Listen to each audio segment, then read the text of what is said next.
Sa kabuntagon ang iyong kaadoy, birada tagluto diri mga kaadoy kong higala. Kaning lamian nga tirada, kaning gitawag natong isda. Isda din nabudburon or pirit ba ni mga kaadoy kong higala. So bisag unsa pa ning isda mga kaadoy kong higala, basta karong orasa o karong taknaa ako jud ning tiradahan. So mga kaadoy kong higala, first time po din ako ni magluto kani ato ang tiradahan gitawag dinhi sa mga balitsaw.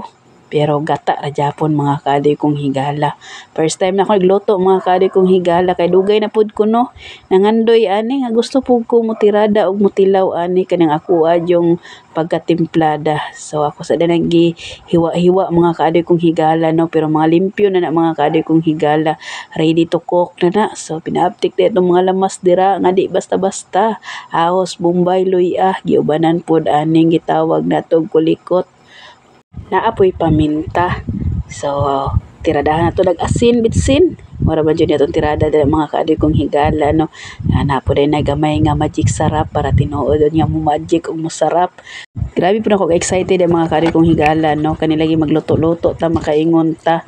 Nga basta luto o kaon gani di ta magtapulan no. Labi na dyan natay lutuonon ang iyong kaadoy.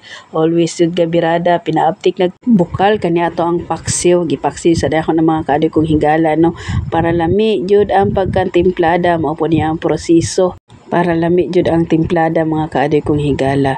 So upat ka buok lubi din na ako ang gitiradahan da mga kaadoy no, tapos duha ra pud na ka baso kay gusto jud ko nga pure kayo ang gata. Pao baso-bason din nato ni mga kaadoy kong higala para lami jud ang pagkatirada no. Kanang mo gata jud siya kaayo tapos pinauga-uga. So ang tawag din namo ani mga kaadoy kong higala gitawag din nagbalitsaw. So nindot unta nino kunay udlot sa limonsito, wa man may available limon diri mga kaadoy kong higala, wala lang pud namo gibutangan.